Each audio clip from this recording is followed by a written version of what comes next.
وانتي خلي بالك من ابوكي واقري له قرآن، بطلي تعيطي عشان العياط حرام، حرام ما تعيطيش عليه. بابا قوم يلا، مشيت، قوم مشيت؟ قوم. يا بنتي ليه؟ عرفت بقى يا بابا، صدقتني؟ مش انا قلت لك ان هي اللي حطت لك السم في قلب الميه علشان خاطر تموت وتاخد كل حاجه؟ خلاص يا عادل، قلت لك الحبوب معايا اهي، هحط له حبايه الزفت في الميه. يا لهوي، حبيت ايدينا، انت عايزه تخلصي من بابا ولا ايه؟ طبعا لازم اموته.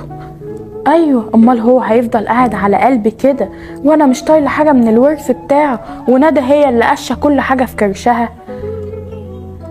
خلاص يا عادل، انا هعمل اللي اتفقنا عليه، واول ما يموت هكلم المحامي واخد كل حاجه، ولو بنته ندى دي عرضت هخلص عليها هي كمان. يلا بقى سلام، لازم اخلص منك بقى.